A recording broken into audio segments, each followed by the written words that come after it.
네,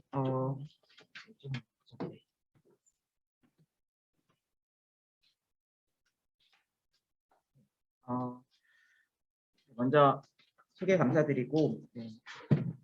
원래 제목은 제가 알기로는 CDM으로 담아쓰기로 알고 있는데 그렇게 공지가 나갔을지 잘 모르겠습니다. 네.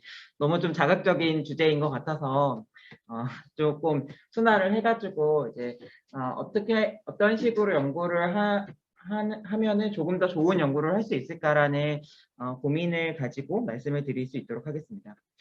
그래서 저희가 이제 이 CDM을 기반으로 하는 연구들을 저희끼리는 나름 이 세 가지로 나누고 있습니다. 임상 특성을 확인하는 클리니컬 캐릭터라이제이션, 그리고 이제 환자 수준을 예측한다고 하는 이제 패션 레벨 프리딕션이 사실 이제 인공지능 연구라고 보시면 되겠고요. 그리고 가장 이제 오늘 많이 말씀드릴 내용은 인구 수준의 추정, population level estimation이라고 해서 역학 연구로 보시면 되겠습니다. 먼저 이 세 가지에 대해서 간단하게 이제 어떤 것들을 좀 주의해야 될지를 말씀을 드릴 건데요. 먼저 임상 특성 확인을 보면 CDM 관련해서 이런 책이 있습니다. 오디세이 바이블이라는 책이 있고 이 책의 챕터 16을 제가 같이 썼는데 이제 여기다가 썼던 내용 중에 하나가 이게 이제 알베르트 아인슈타인 선생님이 예전에 하신 말씀이신데 질량을 에너지를 바꾸는 확률은 마치 몇 마리의 새만 존재하는 나라에서 눈을 감고 총수와 나는 새를 맞출 확률과 비슷하다. 네. 그래서 그런 얘기가 있는데요. 네, 이제 요 얘기가 무슨 말이냐면은 원래 원자력 폭탄이 만들어지지 않을 거다. 이게 실현 불가능할 거다라고 생각을 하면서 이제 말씀하셨던 얘기고 이제 이게 이제 굉장히 작은 이런 그 원자 핵을 맞출 수 있겠느냐 뭐 이런 얘기였습니다. 이제 여기서 이 얘기를 한 이유는 CDM 연구가 사실 일반적인 연구에 비해서 힘든 게 데이터를 보지 않고 내 눈앞에 데이터가 없는데 이제 사실 코드를 만들어서 이제 다른 데 보내는 것이어서 그랬을 때 정말 내가 원하는 환자들을 골라내는 게 쉽지 않다라는 얘기를 좀 하고 싶었었고요. 그래서 먼저 이제 선생님들께서 생각하셔야 되는 거는 이제 데이터의 질이 원본 데이터의 질을 능가할 수가 없습니다. 그래서 원본 데이터에 뭐 문제가 있는데 그거를 실을 변환했기 때문에 하면은 뭔가 좋아지는 이런 건 전혀 없다라는 걸 말씀을 먼저 드려야 되겠고 또 많이들 얘기하시는 게 뭐 진단 코드가 제대로 안 들어가 있다라고 말씀을 많이 하세요. 네, 저도 사실은 이제 내과 보드인으로서 아니 진단 코드를 자기들이 잘 넣어야지 자기들이 제대로 안 넣어놓고 맨날 진단 코드가 잘 안 들어가 있다라고 하면 어떡하지? 약간 이렇게 영혼이 없는 이런 얘기를 하지 이런 생각을 하는데 어쨌든 그런 원본 데이터의 질을 능가할 수 없다라는 걸 아셔야 되고 그다음에 이제 예를 들면 다양한 나라의 청구 데이터나 전자 의무 기록을 사용하신다면은 그 수집 과정을 조금 이해하셔야 됩니다. 이게 사실은 실제로 데이터를 활용해 보지 않았을 때는 모를 수 있는데요. 미국의 청구 데이터에서는 사망 기록에 이제 미싱이 많습니다. 이게 사망에 대한 게 좀 다른데 우리나라의 법상 개인 정보는 살아있는 사람들의 정보입니다. 사망한 사람은 개인 정보가 없어요. 그러니까 사망한 사람의 정보는 우리가 보호해줄 의무가 없습니다. 근데 미국은 이런 사망이라는 부고가 다 신문에 나오기 때문에 그 사망 일자를 알면 이 사람이 누군지를 알 수가 있고 사망한 이후에도 그 정보를 이제 공개하면 안 될 거예요. 그래서 그런지 사망 기록에 미싱이 많습니다. 우리나라랑 그게 다르다. 그리고 청구 데이터 같은 경우에 미국에 저는 미국에서 오래 살아본 적은 없지만 미국의 보험 시스템은 워낙 복잡하고 한 사람이 여러 개의 보험에 들어가 있는 경우도 많고 이런데 그래서 우리나라 그 국가보험처럼 모든 대부분의 약들을 이제 커버해 주는 게 아니고 뭐 예를 들어 입원했을 때 사용했던 약들 중에 좀 뭐 아주 비싸지 않은 약들은 그냥 기록이 이 청구에는 들어가지 않는 경우가 많이 있는 것 같더라고요. 그래서 그런 게 이제 다르구나라는 생각이 들었고 유럽의 대부분의 청구 데이터는 제너럴 피지션들, 1차 진료의들의 데이터이기 때문에 입원 기록이 없다던가 또는 좀 희귀한 병들이 없다던가 뭐 이런 부분들이 있습니다. 그래서 그럴 수 있다. 아스피린 사실 우리나라에서 기록인데 우리나라에서는 OTC로 많이는 안 쓰는 것 같아요. 미국에서는 많이 쓰기 때문에 어느 나라에서는 이런 게 있어서 병원이나 청구 데이터를 잘 안 잡힌다. 이런 것들을 좀 아실 수가 이제 고민을 해보셔야 되고요. 코호트의 유효성을 검사하는 다양한 이런 툴들을 이제 뭐 만들어 놨는데 사실 이제 의료진들한테 가장 익숙한 건 원천 기록을 검사하는 것일 것 같습니다. 그래서 그런 것들을 검사를 같이 하면 사실 제일 좋고요. 그래서 제가 예전에 이제 저만이 냈던 페이퍼에서는 이제 각 아웃컴마다 마이오카드 인파크션이나 뭐 리베스큘라이션, 이스케믹 스트로크나 저희가 진단 이렇게 정의한 것에 대해서 다시 한번 의무 기록을 가지고 이제 한 100개 정도를 이제 리뷰를 해봤더니 각각 프레딕티브, 프레딕티브 밸류가 얼마 정도 나오더라. 그래서 이거를 충분히 써도 되겠다, 안 되겠다 이런 얘기를 한 적이 있습니다. 보시면은 이스케믹 스트로크 같은 경우에는 이것도 사실 굉장히 높아진 건데 높아져도 한 73% 정도가 맞았고 AMI 심근경색은 주로 그래도 좀 맞는 편이어서 84% 정도 이렇게 맞았다. 이제 뭐 그래서 임상 특성 확인 같은 데서는 이제 어떤 우리가 아웃컴을 정의하거나 이제 환자를 정의할 때 좀 주의를 해야 되는 부분들을 간단히 말씀드렸고요. 이제 환자 수준 인공지능 연구도 하실 수 있는데 그랬을 때 좀 고민을 하셔야 되는 거는 한 가지는 이제 우리가 이런 이것도 예전에 냈던 논문인데 이런 변수들이 예를 들면은 이제 뭐 어떤 major depressive disorder가 생길 환자들이 예측할 때 그 머신러닝 모델이 중요하게 생각했던 이런 지표들입니다. 이런 지표들이 중요했다라고 해서 정말로 이 지표가 그러면은 우울증이랑 관련이 있다 이렇게 말할 수는 없습니다. 여기 보면 뭐 앵시올라이틱스를 쓴 사람들이 메이저 디프레시브 디스오더 많이 를 예측하는 게 굉장히 중요한 변수였는데 사실 앵시올라이틱스를 그러니까 불안 해소제를 썼다라는 게 MDD를 일으키는 어떤 요소가 되는 게 아니라 그런 요인이 있는 사람들이 이 약을 썼기 때문에 이제 머신러닝 모델은 그냥 그걸 보고서 예측을 했겠죠.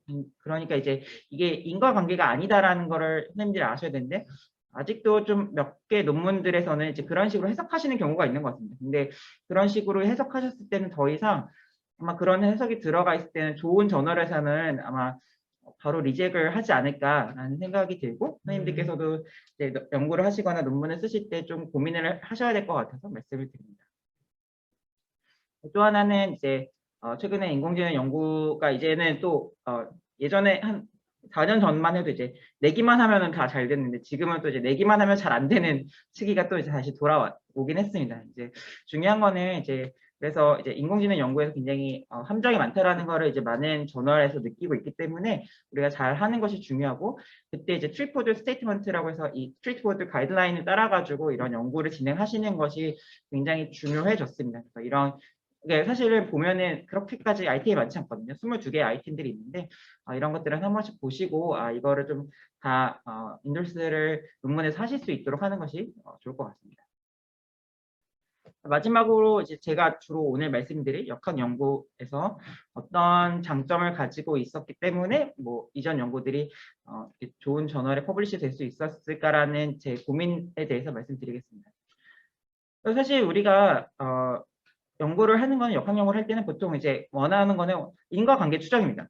이게 정말로 어떤 인터벤션 한 게 어떤 영향이 있었던 걸까가 궁금한데 우리가 진짜 알고 싶은 것은 이 내 눈앞에 있는 환자한테 이 약을 줬을 때랑 안 줬을 때 어떻게 됐을까가 궁금한데 사실 주고 나면은 안 줬을 때 미래를 알 수 없고 안 줬을 때는 줬을 때 미래를 알 수 없죠. 그래서 우리는 무슨 멀티버스에 살지 않거든요. 지금 닥터 스트레인지가 내 눈앞에 있진 않잖아요. 그러니까 그런 사람이 없는 우리의 입장에서는 이제 이런 카운터 팩츄얼 아웃컴 발생하지 않았을 때의 결과에 대해서 알 수가 없다라는 문제가 있고 또 특히나 이제 후양적 연구에서는 이런 트리트먼트 어사인이 이제 랜덤하게 이루어지지 않는다는 이런 한계가 있습니다. 그래서 어소시에이션이라고 우리가 보통 얘기를 많이 하는데 후양적 연구는 어소시에이션을 본다라고 얘기를 많이 하는데 이제 언익스포저와 익스포저를 이렇게 보는 거라면 코제이션은 결국에는 일어나지 않았던 카운터 팩츄얼 아웃컴이 이렇게 됐을 것이다라는 것을 생각해서 이제 비교를 하는 것이죠. 우리 더 좌절을 하게 만드는 거는 이거는 이제 2005년도에 플러스 메디슨이라는 저널에 나온 이제 얘기인데 대부분의 연구는 틀렸다. 특히나 어떤 연구들이냐면은 이제 정말로 많은 수를 가지고 잘 진행이 된 이런 역학적 후양적 연구 같은 경우에는 관찰 연구 같은 경우에는 한 20% 맞을 거고 그렇게 크지 않은 N수를 대상으로 하는 이런 이제 후양적 연구는 한 10% 정도 맞을 거고 디스커버리 오리엔티드 우리가 이제 사실은 p-value 나올 때까지 이제 해보잖아요. 이렇게 변수 이렇게 뺐다 넣었다 해보면서 p-value 나올 때까지 내 가사를 맞춰서 이런 거는 이제 우리가 정말로 그 결과가 맞을 확률은 한 0.1% 정도, 1000개 나와서 하나 정도 맞을까 한다. 이런 얘기를 한 게 있습니다. 사실 RCT도 뭐 다 맞는 건 아니고, RCT도 진짜 정말 잘했을 때도 한 85% 정도 맞는다라고 이렇게 나와 있습니다. 그래서 사실 이제 정말로 퍼블리시 되어 있는 이런 옵저베이션 스터디들을 찾아보면은 한 6만 건 정도를 저희가 봤을 때 20%만 이제 p-value가 의미가 없었고 80%가 다 의미가 있게 나오는데, 사실은 자연적으로 생각할 때는 우리가 95%가 의미가 없고 5%만 의미가 있어야 되는 이 반대적인 얘기가 나오는 거죠. 그래서 그리고 여기 보시면 이 점들이 지금 요 빨간색 선이 이제 p-value 0.05를 뜻하는데요. p-value 0.05에 굉장히 그 p-value들을 굉장히 따닥따닥 붙어 있는 것들을 아실 수가 있습니다. 그래서 보면은 이제 이게 어떤 p-value가 이제 굉장히 퍼블리케이션 바이어스와 그리고 p-해킹, 이제 p-value를 만들어내는 p-해킹 때문에 우리가 이런 많은 연구들이 이런 부분들 때문에 이제 실제로는 이제 폴스 파지티브의 연구 결과가 많이 나오고, 그렇기 때문에 또 옵저베이션 스터디에 대한 신뢰가 많이 떨어지는구나라는 것을 또 생각해 볼 수 있습니다. 이런 한계들을 극복하기 위해서 이제 레전드라는 그 연구 프로젝트가 시작이 됐었고요. 라지 스케일 에비던스 제너레이션 앤 이밸류에이션 오브 어크로스 네트워크 오브 데이터베이시스라는 이런 연구가 진행이 됐었고, 10개의 프린시플을 가졌습니다. 10개 프린시플을 가졌는데 대규모로 할 거고, 그다음에 이거는 퍼블리케이션 바이어스를 피하기 위해서 우리는 다 공개를 할 다 공개를 할 거다. 결과들을 이제 출판이 되든 안 되든 다 공개는 할 거다. 그리고 이제 p-해킹 같은 걸 막기 위해서 모든 분석은 미리 다 정해놓을 거다라고 하는데, 사실 이거는 뭐 p-해킹을 막기 위해서도 있지만은 CDM 연구 자체가 이제 그 프로토콜 다 만들고 코드를 다 만들어 놓지 않으면 할 수가 없어서, 이건 또 어쩔 수 없이 다 이제 애널리시스 디자인 다 미리 만들어 놓고 진행할 수밖에 없습니다. 한번 이제 던져서 결과 나오고 한 번 정도 더 수정할 수는 있지만은 뭐 그걸 내가 원하는 대로 뭐 변수를 넣었다 뺐다 하면서 막 나올 때까지 이렇게 해볼 수는 없어요. 그런 부분들이 있고, 그리고 이제 시스테마틱하게 갈 거다. 우리는 이제 뭐 이 연구를 진행하면서 굉장히 매뉴얼리 이런저런 걸 조작하는 것보다 시스테마틱한 프로세스를 이용할 거다. 그리고 이제 뭐 컨트롤 퀘스천이라고 하는 걸 이용해서 엠피리컬 이밸리에이션 할 거다라는 건 이제 뒤에 말씀을 다시 드릴 거고요. 그리고 여러 가지 데이터베이스를 사용을 할 거다. 이런 이제 프린시플을 가지고 진행이 됐었습니다. 이 스터디가 2019년도 란셋에 나왔었고요. 그때 당시에 고혈압 약제들을 서로 비교를 하는 연구였습니다. 란셋의 임팩트 팩터가 2021년도 기준으로 NEJM의 임팩트 팩터를 이겼다는 100점이 넘어가던데 이번에 네. 그런 소식이 또 들려오더라고요. 그래서 이제 다시 한번 크리티컬 디자인 엘리먼트를 제가 생각했을 때는 이런 것들이 굉장히 크리티컬하지 않나라고 생각을 하는데요.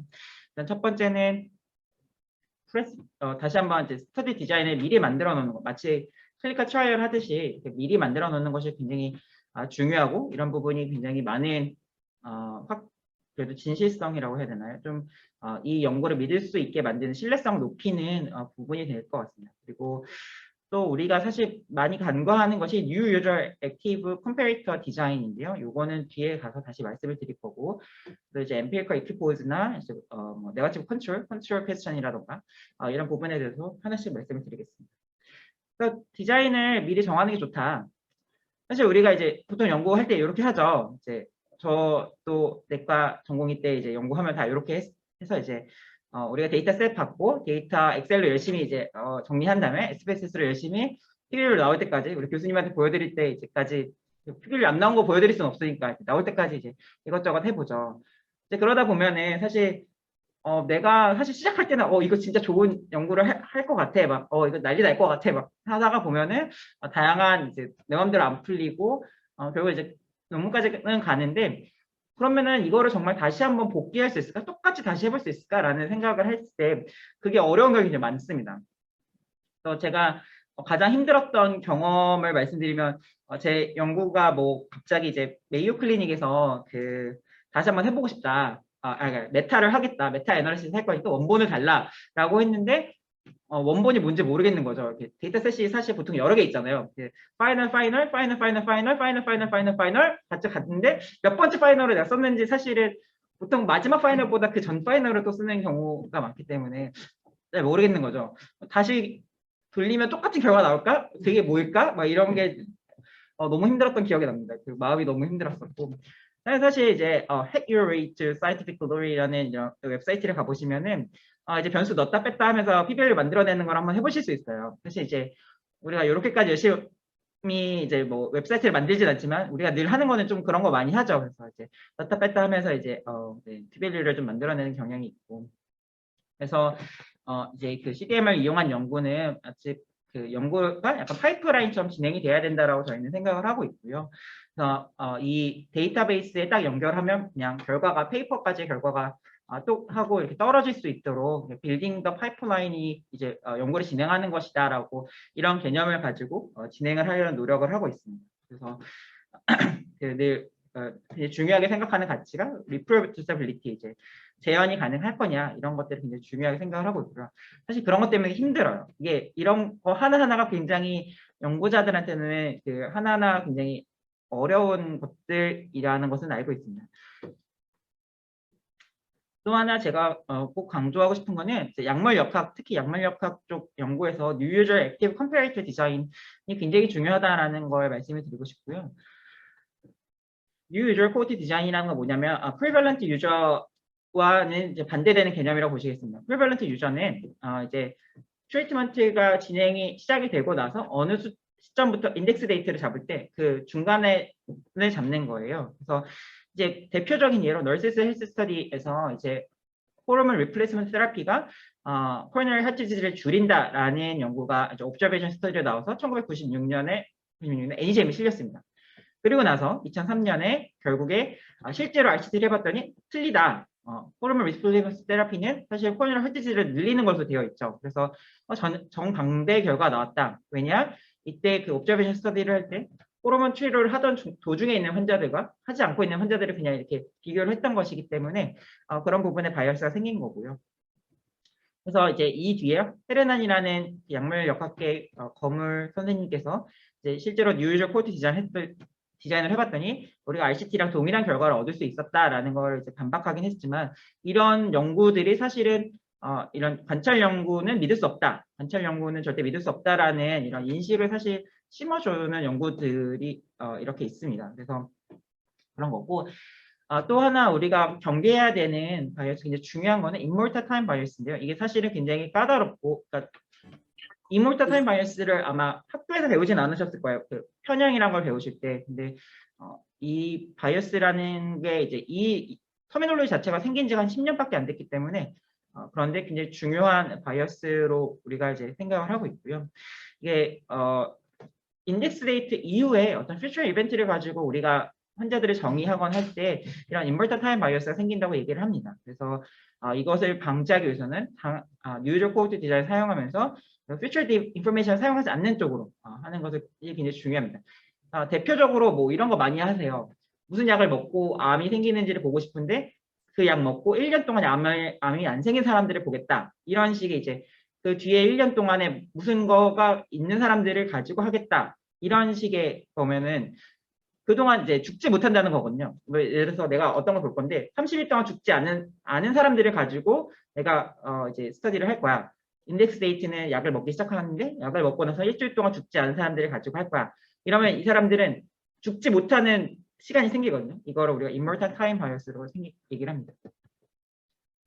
그래서 이제 뉴유저 코트 디자인은 이제 어떤 트리트먼트가 시작이 될 때를 이제 시작이 될 때를 인덱스로 잡아서 시작을 하는 거고, 그리고 그게 꼭 내 인생 최초의 시작일 필요는 없습니다. 어떤 특정 워시아웃 피리어드를 두고서 시작을 하면 되고, 어쨌든 워시아웃 피리어드를 두고 시작이 될 때를 인덱스로 잡자. 트리트먼트가 시작이 될 때, 이게 이제 뉴유저 코트 디자인의 컨셉이고요. 프레버런트 유저와 넌 유저를 비교하면서 생기는 많은 이제 바이어스를 우리가 좀 해결을 할 수가 있다.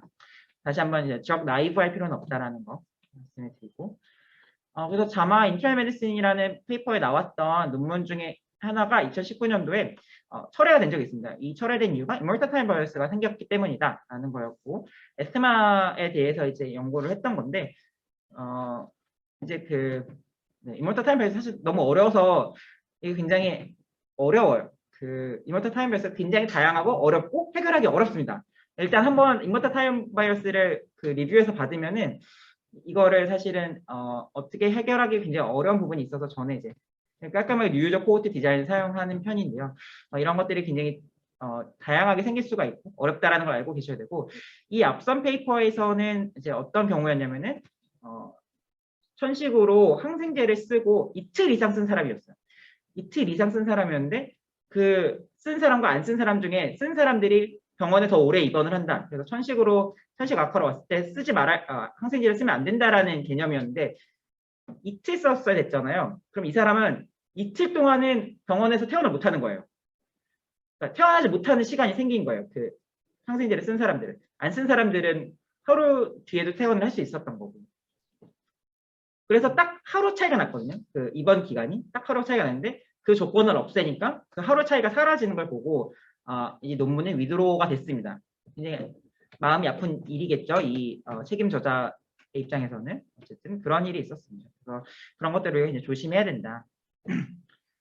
또 하나 말씀드리고 싶은 건 액티브 컴페리터 디자인이 또 역시 중요하다. 그래서 이제 많은 선생님들께서 이제 약간 말씀을 역학연구를 하실 때 통계를 잘하면은 바이어스를 줄일 수 있을 거라는 생각을 많이 하세요. 그래서 이런 통계 잘해서 매칭을 잘 해봐요. 약간 이렇게 얘기를 하시는데 저는 사실은 통계를 잘해서 매칭이 될 거라고 생각하지는 않습니다. 그거는 이제 그러니까 그걸 좀 바라시는데 임상 선생님들은 그런 것보다는 대조군을 애당초 잘 잡으셔야 돼요. 그 치료군에 대항하는 대조군을 애당초 잘 잡으시는 게 굉장히 중요하고요.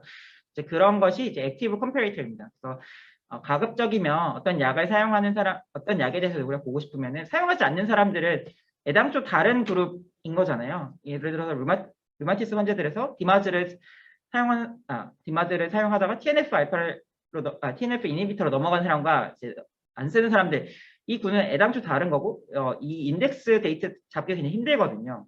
차라리 에탄올셉트랑 인플리시마 이 두 가지를 비교하는 건 굉장히 좋겠죠.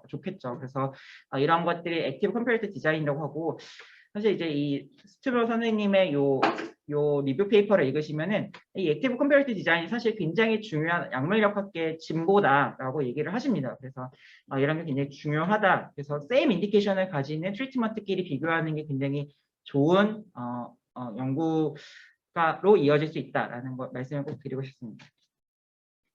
또 하나는 최근에 약간의 트렌드, 빅페이퍼에서의 트렌드가 되고 있는 falsification endpoint 또는 네거티브 컨트롤을 이용한 이제 시스테마틱 바이어스를 확인한 것입니다. 그래서 pre-specified falsification endpoint 또는 이거를 저희 커뮤니티에서는 네거티브 컨트롤이라고 많이 부르고 있는데요.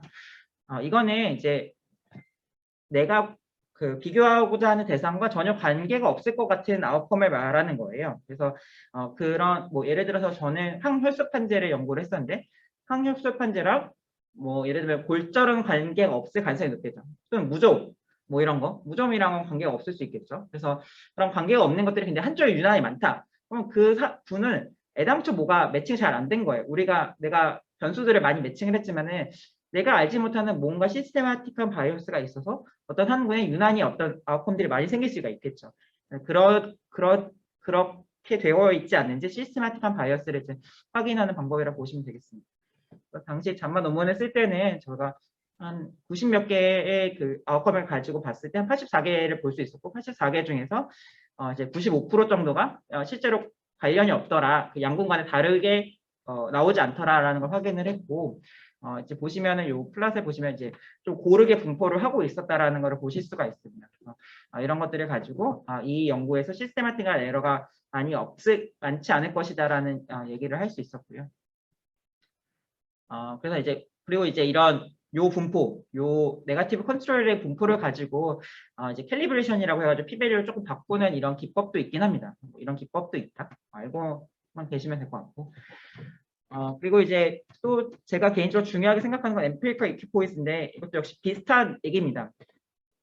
비슷한 애들끼리 비교해야 된다. 애당초 환자군이 다른 것들이 비교하면 안 된다. 그래서 약간 또 이제 저한테 갖고 오시는 질문 중 이런 거 연구하고 싶다라고 갖고 오시는 것 중에 뭐 제가 한 열에 9은 이런 연구는 하고 싶지 않다라고 얘기를 하고 싶지는 않아죠. 전 아직 이렇게 뭐 주니어니까 그런 얘기는 안 하지만은 마음속으로 이런 연구는 이렇게 관찰 연구를 하려고 하지 마시고 트라이얼을 하시라고 이렇게 말을 하고 싶을 때가 많습니다.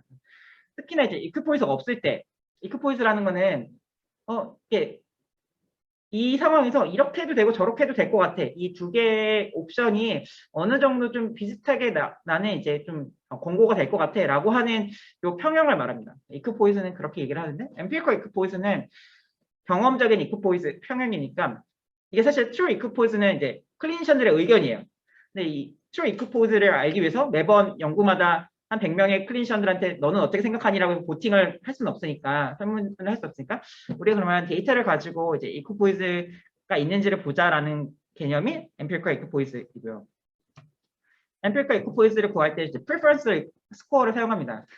또 이제 프리퍼런스 스코어 하면서 이제 밑에 공식이 나오니까 굉장히 긴장이 되고 이제 이런 건 또 뭔가 라고 생각하실 수 있는데 별건 아니고요. 이게 프로페시 스코어를 그가 사실은 애당초 그 디스프레시 좀 맞아야 되거든요. 프로페시 스코어의 디스프레시 좀 맞아야 된다라는 게 이제 근본적인 생각인데 어떤 경우에는 어떤 마켓쉐어가 너무 큰 약들이 있어요.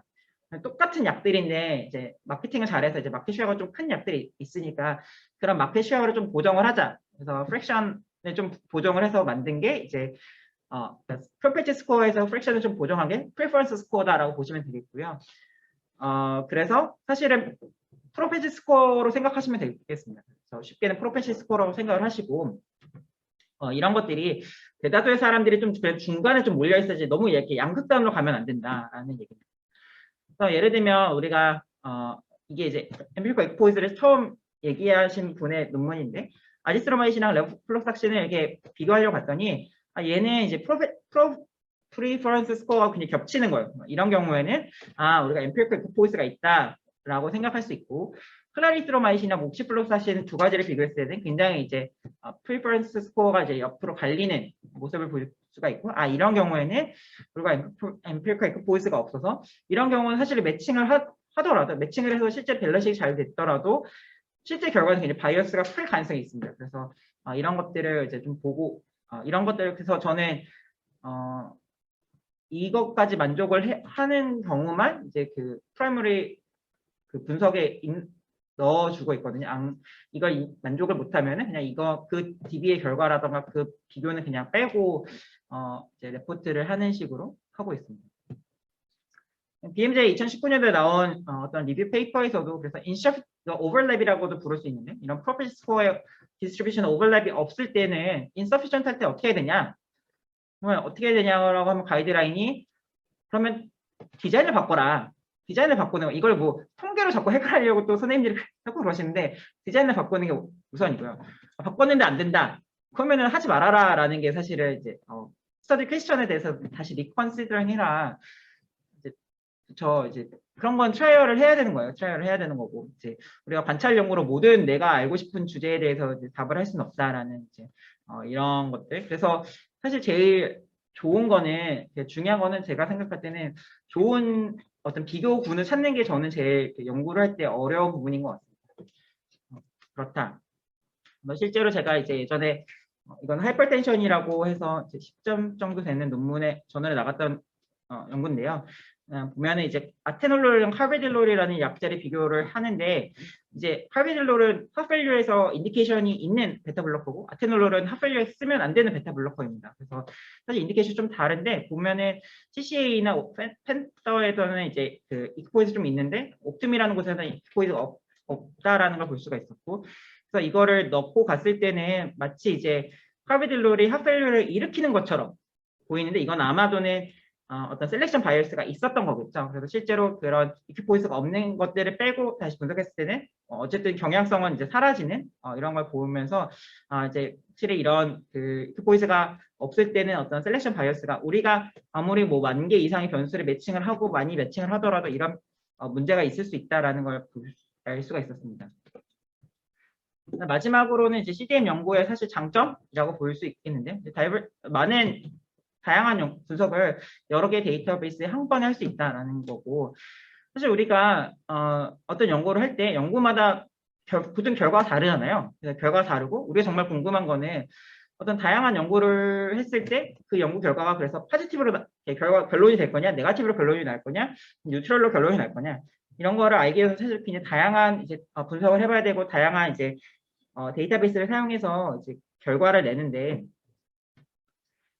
궁극적으로는 그래서 멀티플 데이터베이스를 사용하는 것이 굉장히 큰 장점이 될 수 있고, 그게 이제 CDM을 사용했을 때의 어떤 효과라고 생각하고요. 이제 전번에 냈던 논문에서는 이제 우리나라 심평원 데이터와 이제 미국의 EMR 데이터 두 개를 같이 사용을 해서 보았었습니다. 그리고 당시에 센서티비티 애널리시스 굉장히 다양하게 해서 하나의 아웃컴에 대해서 한 144개 정도의 분석을 동시에 진행을 했고, 이 해저드 레이쇼의 분포입니다. 이게 해저드 레이쇼의 분포고, 요 선이 이제 제가 프라이머리 애널라이시스라고 하나 딱 정해놓은 그 분석 방법에서 나온 해저드 레이쇼인데, 보시면 이제 144개 그 분석에서 나온 다양한 해저드 레이쇼가 요 프라이머리 애널라이시스라고 우리가 찍었던 하나의 그 해저드 레이쇼를 중심으로 약간 정규 분포처럼 이제 분포하고 있어서 이 연구가 그냥 로버스트하다라는 거를 말을 했었고, 이제 뭐 다양한 이제 기간을 좀 다양하게 한다던가, 뭐 아니면 아웃컴을 조금씩 아웃컴의 데피니션 조금 더 이제 바꿔본다던가, 또는 다양한 이제 매칭 방법이라던가 어떤 프로펜시 스코어를 다양하게 사용한다던가, 이런 식으로 이제 여러 분석을 한 번에 돌렸었습니다. 그래서 이제 CDM을 활용해서 이런 그 오디세이라는 네트워크가 CDM을 만들고 계속 그 유지를 하고 있고요. 그리고 많은 나라에서 지금 참여를 하고 있고, 특히나 이제 최근에는 유럽과 아시아 쪽에 그 약진이 눈에 들어오는 것 같습니다. 국내에서도 사실은 뭐 세브란스 병원을 포함해서 지금 한 50개 병원 정도가 CDM 변환이 되어 있고, 누적 환자 수가 지금 한 7천만 명 정도 되는 것 같습니다. 왜냐하면 그 안에 중복이 있기 때문에 그 정도 되고, 심평원 데이터도 이제 변환이 완료되어 있고, 지금 또 심평원 데이터 최근 한 4년치인가에 대해서 CDM 연구하는 걸 신청을 받고 있죠. 신청이 되고 있는 상태입니다. 그리고 아까 말씀드린 이런 역학적으로 우리가 좀 중요한 이런 컨시더레이션 할 것들에 대해서는 이제 스튜머 선생님의 논문을 한번 읽어보시면 좋을 것 같습니다. 그리고 이런 책이 있어서 혹시 또 CDM에 대해서 더 궁금하신 게 있거나 하시면 읽어보시면 좋은데요. 어려워요, 이 책이. 어렵다. 저는 좀 죄송하게 생각하고 있습니다. 그리고 이제 마지막으로 말씀드리면, 제가 처음으로 했던 이제 CDM 연구는 이제 고혈압의 복합제들끼리 비교를 했던 연구였거든요. 이 연구를 하고서 저는 정말 이게 좋은데 갈 줄 알았어요. 근데 정말 많이 떨어지더라고요. 정말 한 8번 떨어지면서 제가 너무 상심을 했는지 이제 이걸 같이 이제 PI 해주셨던 교수님이 약간 위로를 많이 해주셨었는데, 근데 결국에 코리아 서큘레이션 저널 가면서 제가 정말 마지막에 몇 개를 더 트라이 해보려고 했는데, 이제 PI 선생님이 그냥 여기 내라고 해가지고 이제 냈거든요. 근데 너무 이제 마음이 아프고 이 연구 너무 힘들었는데, 막 심지어 이게 5개의 굉장히 큰 데이터베이스를 사용을 했었는데도 이렇구나라고 생각했었는데, 두 번째 논문은 또 자마에 나왔었거든요. 이게 그래서 그래서 저는 개인적으로 논문은 운이다라고 생각하고 있지만은, 그래도 하다 보면 또 좋은 날이 올 수 있다라는 어떤 그런 희망적인 메시지를 좀 전달드리고 싶어서 말씀을 드렸습니다. 뭐 사실 제 개인적으로는 이 논문이랑 엄청 드리는 노력이 다르진 않았던 것 같아요. 근데 이제 아무래도 이 논문을 쓰면서 이제 처음이었으니까 그런 시행착오들을 많이 줄여가지고 이제 다음 논문을 쓸 수 있었다라는 생각이 들고, 네. 지금도 논문 하나를 이제 서브미션 아마 이번 주말이나 다음 주 초에 할 것 같은데, 그 논문은 또 어디까지 가는지 이제 보려고 합니다. 그래서 이런 결과를 보여준 바가 있었고요. 다시 한번 이런 장점들이 저 개인적으로는 장점이 아니었을까. 그래서 이제 리프로듀서블 했고, 우리가 스태티스티컬 애널리 플랜은 그냥 프레시피테이션 했었고, 액티브 컴페리터 뉴 유저 퀄리티 디자인 저는 이제 티카그렐러랑 클로피도그렐이라는 두 가지 항혈소판제를 비교했었거든요. 그래서 그런 게 있었고, 라지 스케일 프로페시스코 모델이라는 거 사용했고, 96개 이제 네거티브 컨트롤, 포시피케이션 엔드포인트를 사용해서 시스테마틱한 바이어스를 좀 보려고 했었고 실제로 그게 많지 않다라는 걸 확인을 했고 그리고 굉장히 다양한 연구 분석을 한꺼번에 진행해서 얼마나 이 파인딩이 로버스트한지를 좀 보여주려고 했다. 뭐 그래서 사실 이 에디토리얼 경화 페이퍼에 에디토리얼 붙었는데 에디토리얼이 제 마음에 들지는 않았어요. 약간 쓸데없는 얘기를 너무 많이 쓸데없는 얘기만 주로 해가지고 왜 이런 사람한테 에디토리얼 맡겼지라는 생각을 했는데 어쨌든 뭐 제 논문에서 얘기한 거는 뭐 many sophisticated statistical analysis를 사용을 했고 그거를 통해서 confounding variable의 영향을 많이 줄이려고 했다. 네, 뭐 그런 얘기가 있었고 사실은 이 페이퍼 이 연구도 원래 제때 그러니까 제가 좀 부지런했으면 한 6개월 전쯤에 이제 나갔어야 되는데 게을러가지고 좀 뒤로 미뤄졌고 그 미뤄지는 사이에 이거를 조금 서포팅 해줄 수 있는 RCT 대규모 RCT 결과가 하나 더 애니잼에 나왔었어요. 그래서 좀 그런 시운이 좀 다른 연구가 아니었나라는 생각이 듭니다. 그래서 네, 연구는 약간 운과 운이 중요하다, 운칠기삼이다. 그래서 결국 비결은 운이다라고 말씀드리고 싶지만은 어쨌든 나는 이런 노력을 했었다라고 말씀드립니다. 네, 그래서 제 발표는 오늘 여기까지고요. 채팅으로도 오프라인으로도 질문 주시면 되고 채팅으로도 온라인으로 상에서 질문을 주시면 답변을 드릴 수 있도록 하겠습니다.